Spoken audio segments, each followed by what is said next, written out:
that, but Recording okay, is it looks back like we're on. recording again. It's back on. Yeah. Noah's back. James, and we should be back on. So Noah, can you hear us? Yes, I can hear you good. Yeah, okay, we can hear you good. You know, Costco has that new router that you need on sale. You know, I keep saying the city should really upgrade my internet capabilities if I'm teleworking as far as the COVID, but nobody's buying it. Well, on item 4 on the agenda, we might be able to chat about that, Noah. I don't know. We've told some other employees that we weren't buying equipment for their homes, so I'm not sure the finance director will get it either. No. So I'm not sure how far you got with the purchase and sale agreement. Hopefully this isn't a surprise. The council, we talked about this last couple of months. We're going forward with the purchase. We've laid out the resolution for purchase in tonight's council packet.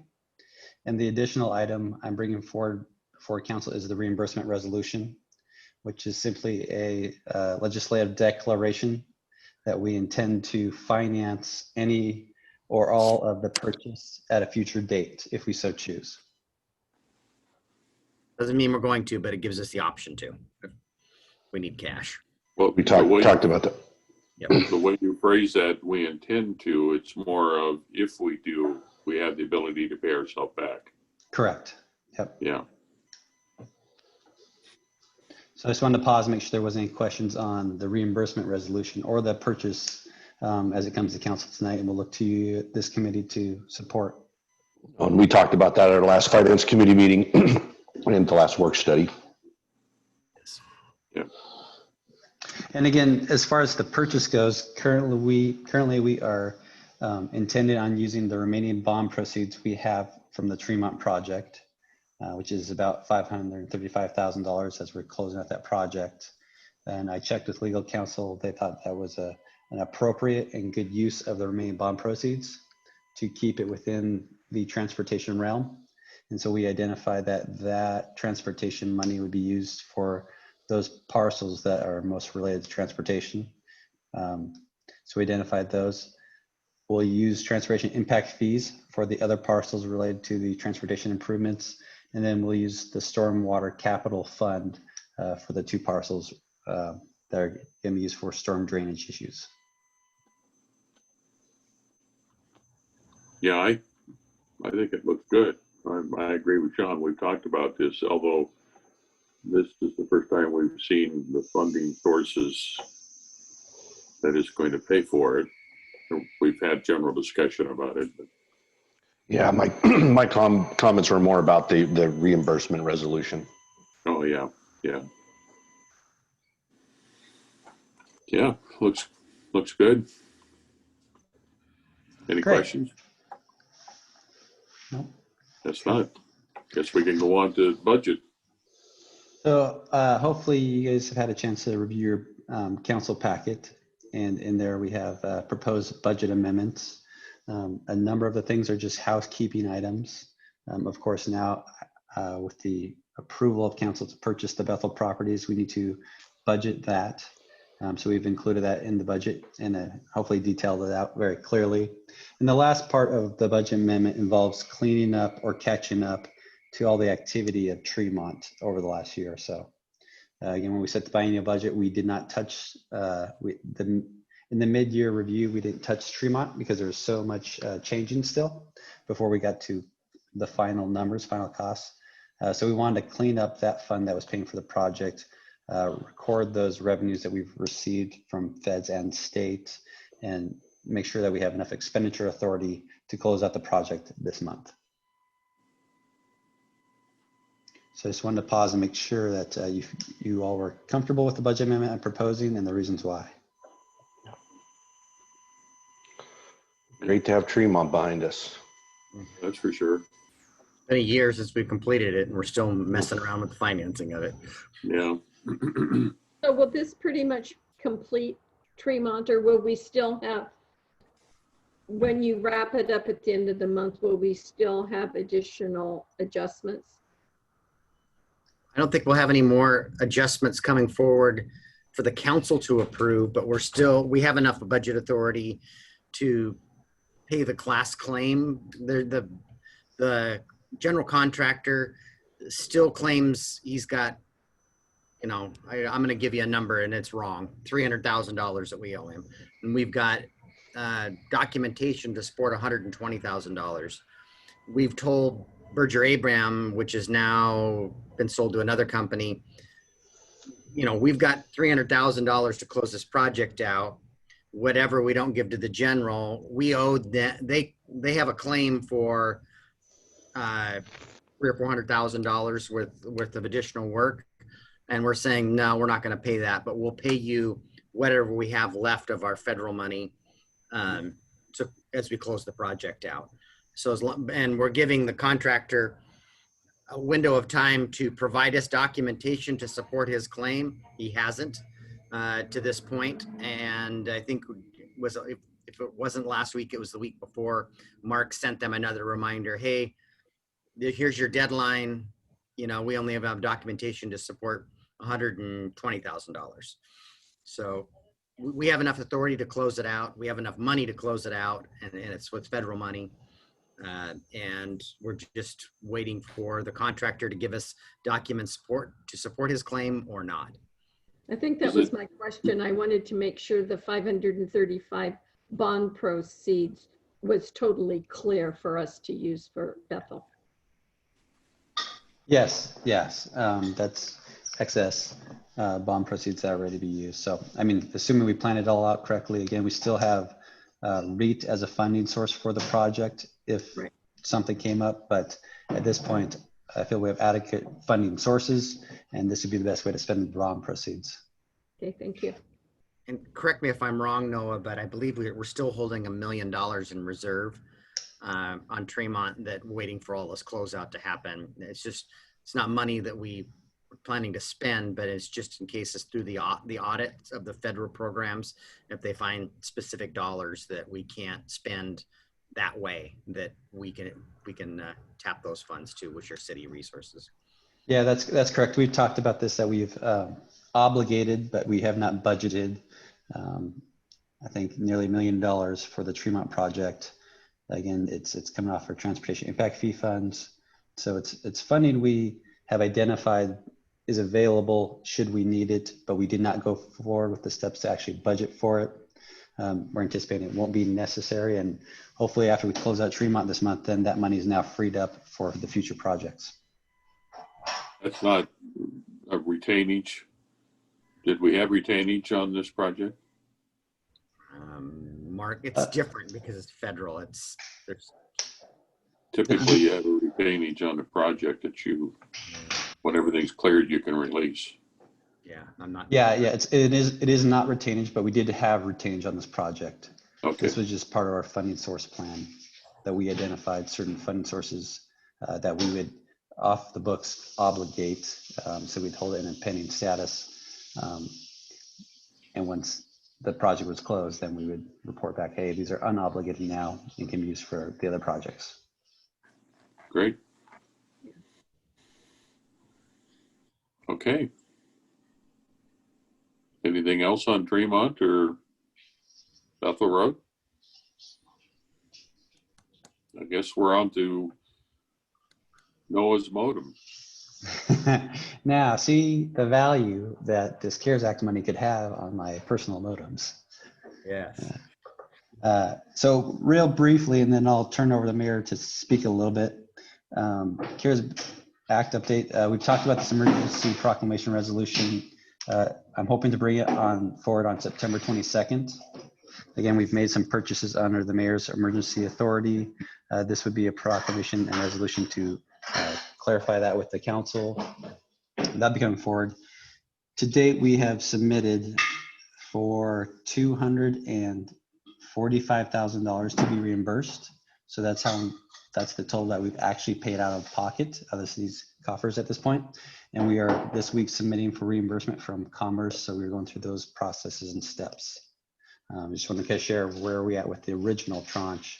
About halfway through that has been spent, and we're still gathering invoices and expenses.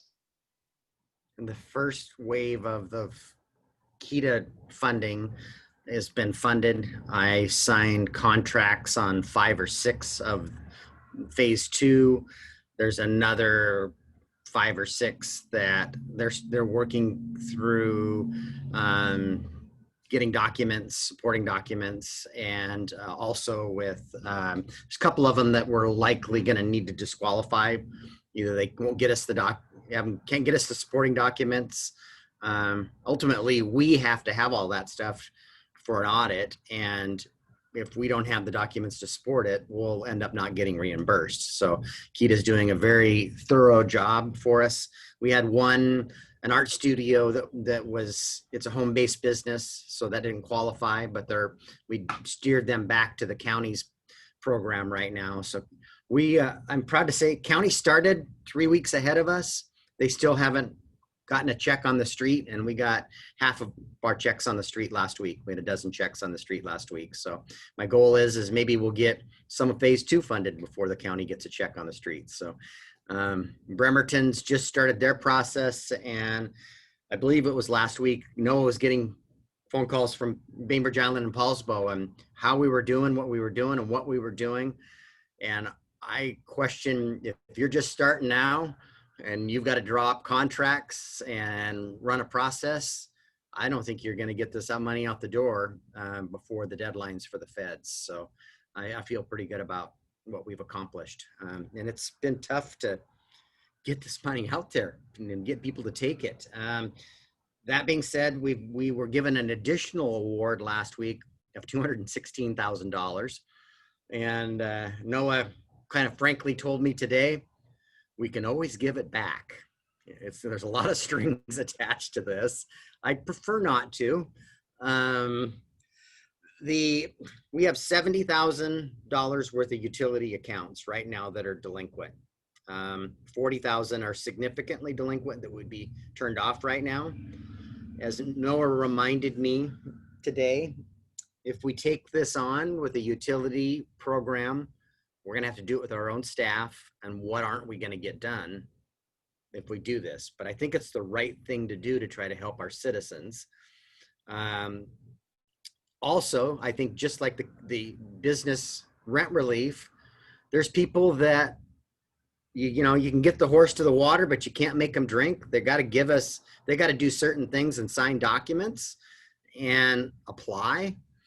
And I don't know why people won't take your money when it's free. It truly is free. But I think that if we start talking about this, we'll have more delinquency. People probably, they don't even have a need. So we might be, and we won't have any way of knowing. I mean, somebody signing an affidavit that they have COVID impacts. I don't know how, other things that I know. So I think we could get this easily to 100,000 or more in utility rent relief. We've identified probably another 18, 19 surface devices or, mobile devices that we could deploy.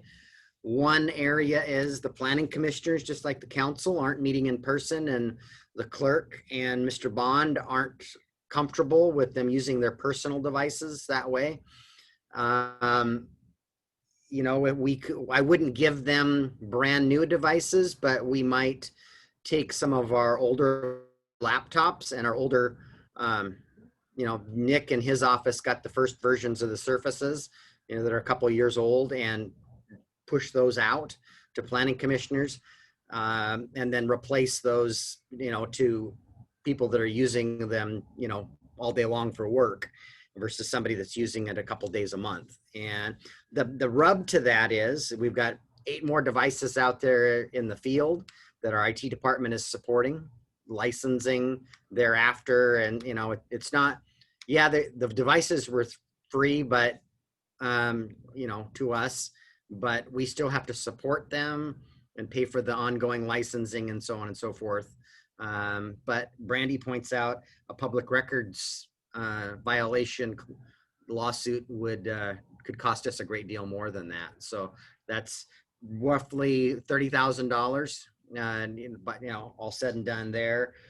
We've been talking about, we were going to pilot a phone system, and it's web-based, and we were gonna do some piloting with that in the fourth quarter and then come back with a recommendation after the first of the year.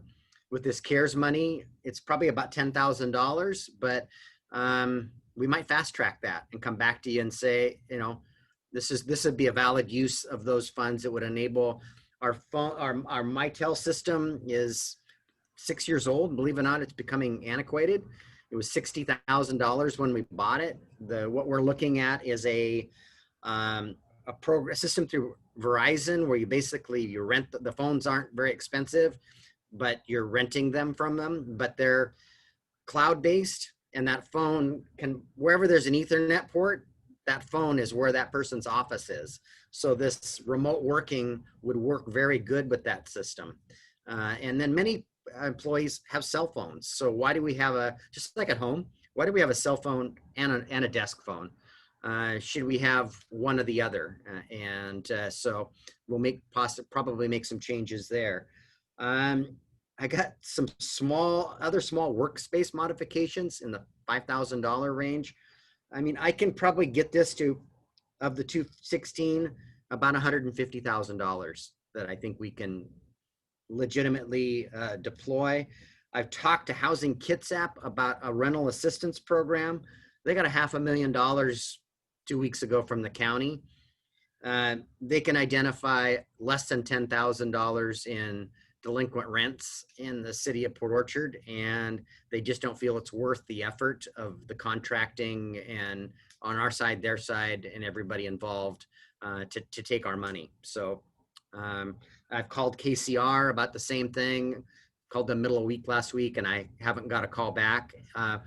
What I do know is our 1406 program that we put in place with them, they had just wrote NOAA a week ago to tell us, you know, they haven't tapped any of that because there's so many dollars from CARES out there that they have a short fuse on. They're taking those dollars and spending those and not utilizing our money. And then after the CARES money runs out, they'll start deploying our 1406 dollars. So I don't think we could do more small business grants. I'm one program that, remember Housing Kitsap talked to us about home rehab programs, which I think you liked, John, when we didn't select that program. And they said that they could fund 3 homes tomorrow for $30,000 a piece. And I've got a inquiry into Charlie, and it's possible that we got to be able to thread the COVID impacts, and I'm skeptical whether we can, and she's researching that. So I got a few maybes out there, but and I'll bring this, I'm sorry, but I'll have the same discussion tonight at my mayor's report too. I kind of need some direction by our next council meeting for us to be able to deploy some of these dollars and how we're going to do it. I guess one question, Rob, and I'm thinking back of the original CARES funding from Congress, how they just did a blanket so much per person versus, you know, like the utility program. What happens if we just divided up a big chunk of change to every utility customer in the city? I don't think that would work because our requirements are, and then there needs to be they're signing an affidavit for the documenting their COVID impacts. It has to fund COVID impacts, and just handing it out to every citizen. We have to have documentation to support all the dollars we put out there. Yeah, early on in the CARES Act, guidance from Commerce and Treasury both speculated on this utility issue early on. And early on, entities could not use the CARES money to reimburse themselves from lost utility money. So this utility program is, as Rob said, it needs to be vetted. We're kind of threading the needle here from what guidance Treasury has provided as well as Commerce. We had hoped early on, you know, before we actually understood the rules that, yeah, that would make a lot of sense, a utility grant type program. And then early on, we were turned away from that type of program. Yeah. But since perhaps there's an avenue there. Yeah, we've gotten guidance, conflicting guidance. Treasury says you can't do it. Commerce says now you can. And there are cities doing, our attorney would prefer that we did a broad, somebody brings us all the documentation and we open up to any utility, your gas, your power. She's more comfortable with that. There are cities doing solely their own utility, and that it is happening out there. There's cities doing it. It has more risk. I think we could pull that off. Okay. I don't believe because we would have to manage this and we can go into our system and pull the bill and provide the documentation. Getting all the supporting documentation and getting contracts and turning these around, I don't think we could execute in the window that we have to do a broader utility repayment program. I just responding to your comments about, we could be opening Pandora's box here by covering these utility delinquent accounts and then creating more if somebody thinks that somebody else is going to pay my water bill. So the cycle, at least cities divided into two halves, and our neighborhood, John, we got our bill here last week, and I think most people are going to pay it in the next couple of weeks, and we don't get a bill again till November, which is going to be after this period of time. It's going to be Sean's neighborhood that might benefit from this. McCormick is the other half that gets their bill next month and could get wind that, gosh, if I don't pay my water bill and it's delinquent, somebody else can pay for it. So, but I'm thinking those people in McCormick Woods, they're very honest people. So what you're telling me is not to pay my water bill when I get it, so I could qualify. Yeah, I know. I was walking around the office joking about that this week. I paid mine. And since this meeting is being recorded for the public, I do want to make certain that there is no current program in place that would allow for any of that. We are just discussing and contemplating, but there is no program. Yes. I totally understand. And I was just looking at something that was more broad brush than something that would benefit all of the citizens. The other thing I was thinking about, and I don't have a plan, but is there some kind of a program that we could provide some kind of stimulus for sales in the city, economic boost in the city type of thing? And I'm not sure what that would be. $100 off a car purchase in the city or something. I'm just thinking of it from the standpoint of what could we do to spur more economic development. Yeah, the challenge is we have to document the COVID impacts to where we're putting the dollar. And so like the chief has some furniture needs downstairs, but the space that we need them in, yes, we can't social distance the folks, but we can't find a furniture option for that space because of the shape of the room that works. And we've got another space that we can. And so we're down to the more difficult things, and I'm not giving up, but I'm welcoming your feedback and ideas. Well, for lack of something better, I certainly am not opposed to the utility if we can legally pull that off, but there are challenges. My comment, Mayor, is we did $100,000 for our businesses in the form of rent relief. And we seem to have utilized a lot of the money for needs within City Hall. Mm-hmm. So I have no problem at all trying to figure out how we can help our citizens in the form of utility relief or rent relief. I could support either one of those. I would like to see if there's any way possible to help our citizens that have been truly affected by COVID, and not necessarily those that just choose not to pay their utility bills, for the last couple of years. So anyway, those are my thoughts. Yeah, and it'll be difficult, if not impossible, to separate the two. So Right, I appreciate that. And if we pay some of those, fine, they get a do-over and that's okay too. you know, we might be at a 50 to 60% success rate, truly helping those that need it versus and others just simply benefiting from something. On the housing rehab program, you say you got a couple, three that could spend Mhm. 30 each. Is that COVID related? Can we make an argument for That's what COVID I'm related? struggling with. Charlie's researching it. I don't think it's real. I don't know how I can thread COVID to that. So Yeah, I'm throwing spaghetti at the wall. Yeah, I mean, the CARES Act is pretty specific. And I think Yeah. that a lot of entities are going to run into this issue. And I think the counties run into this issue too, that, yeah, that's great that there's all this money, but when there's all these restrictions and requirements of what you can only use the money for, at some point you have enough masks. Doesn't matter if you have $10 million, I don't need any more masks. And that's, you know, the primary driver of what the CARES Act money was for medical, for payroll expenses for public employees dedicated to COVID-19, for public health expenses to facilitate compliance with, you know, the COVID-19 measures of the state. So it's very specific. And then the staff, I'm speaking of staff now, staff have to do a lot of work to document all this.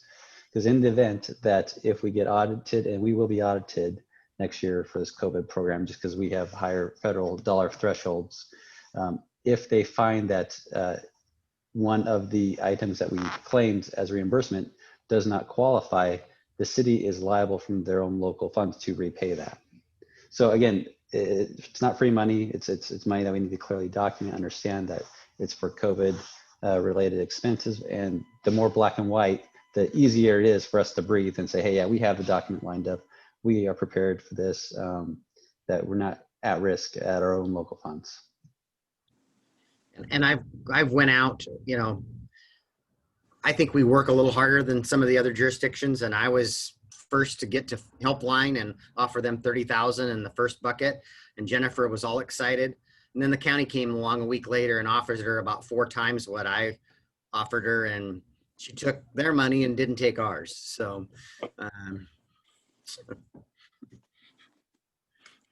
but of St. Betty's. yeah.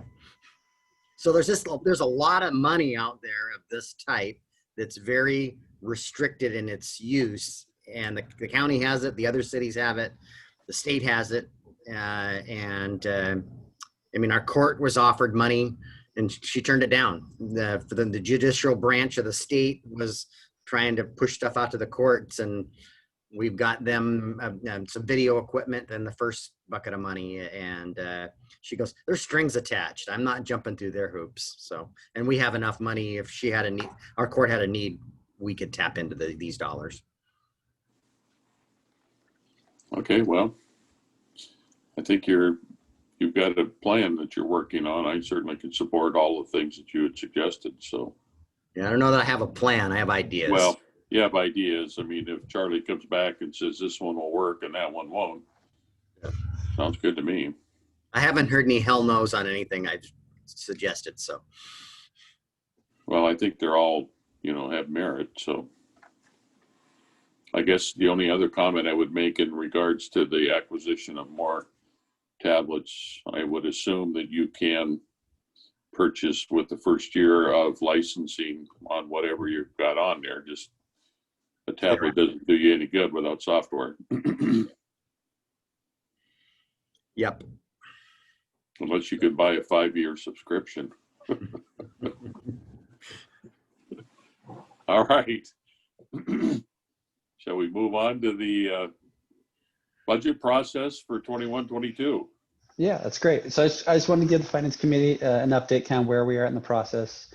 Again, we started in on this biennial budget earlier than last biennial session. So we've submitted, the Finance Department developed a biennial budget. We pushed it out to the department directors to go through and detail out the expenditures and authority that we identify that they would need, and to also then put in any detail requests if they thought they needed more or less, or kind of modify their budget to suit their needs for the 1920 or for 21-22, excuse me. So directors have responded. We are now going through the process of comparing the original finance developed budget against the director's budget.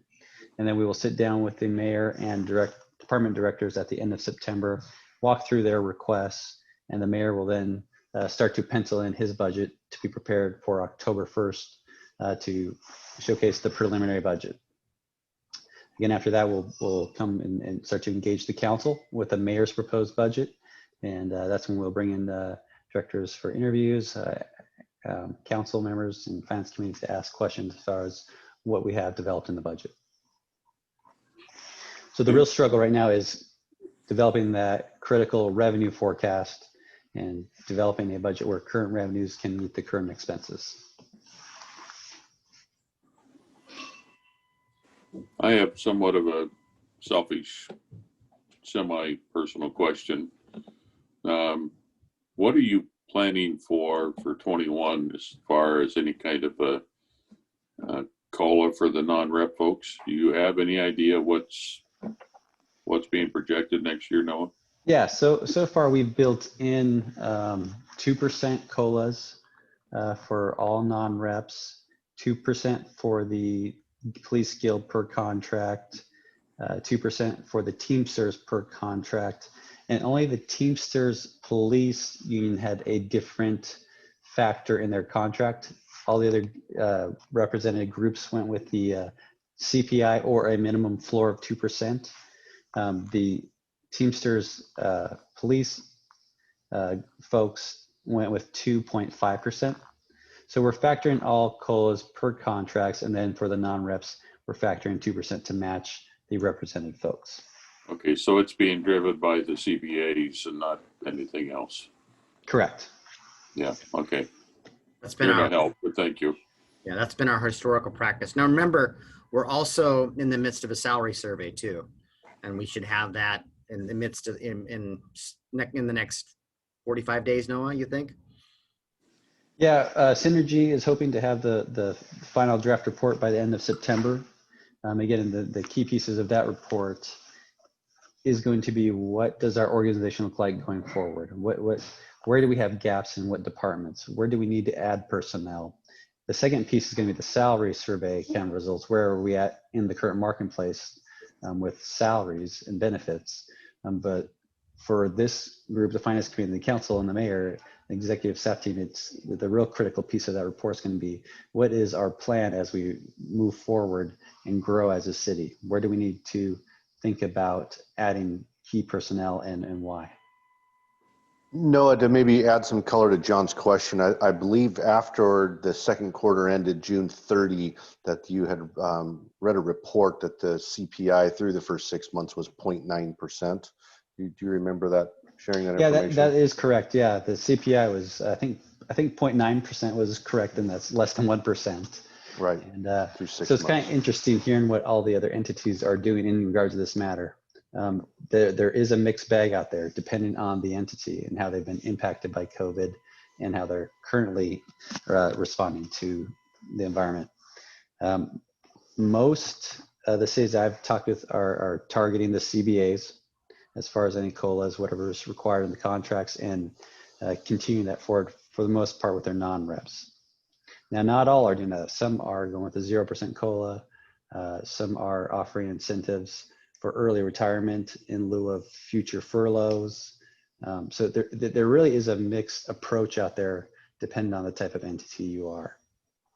But for the most part, I think the majority of folks treat their non-reps equally to the represented folks. So if the CBA say 2%, then the non-reps will get a 2%, generally speaking. But the reason I ask is we're struggling with that at Transit, and we've got contracts that are up for negotiations and so on. So we're just trying to figure it out. And yes, Sean, that in our review of the CPI here locally, is it's been going down each report for this year. So Yeah, it'll be interesting, just from a private sector perspective, minimum wage increases the last number of years have been kind of fixed amounts. And this will actually be the first year in 2021 where it's tied to CPI. And so, the state will have to look at this as well. Yeah, it's a challenging time for that. And we're in the budget development as well. So we're just trying to figure out what to project. So, all right. Yeah. I mean, our Thank you. historic, Anything else on the budget? You're going to bring it to us in October. Yeah, I guess we will have the mayor's budget on track for October. We've already talked about some of the capital stuff or sewer projects. We're working through the water capital project program, and then we'll be working with the transportation committee on the transportation program. All righty. So what's going on with the audit?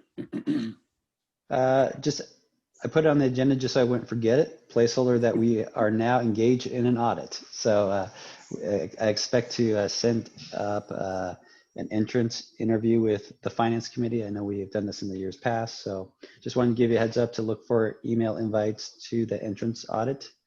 And then we'll talk with them. And it's a different audit approach, of course, now because they're not on site. It's all remotely. So they're going to have to rely on scanned documents. So we're working through what that process is, but hopefully, again, it'll be a short, concise, and a good audit.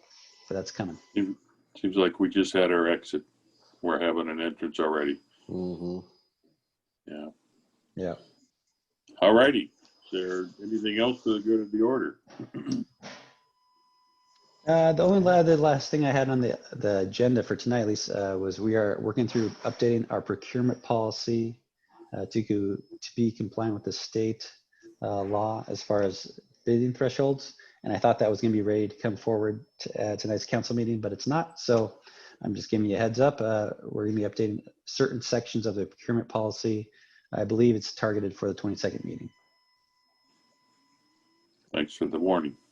yeah, and the challenge we ran into is the Etta Turner Park project. Our staff's labor, we have to count towards the project, and the materials totaled more than our own policy, and it would have required us to bid it out and not perform the work ourselves. And our procurement policies are below the state standards. So we have an artificially low threshold.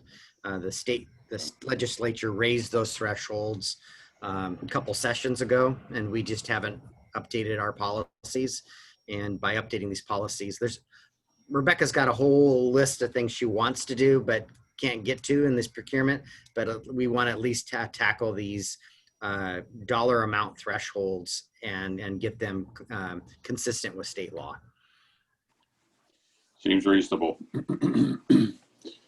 Okay, well, we've got about 12 minutes before our next, we don't start at, do we start at 6? What time do we start? 6:30.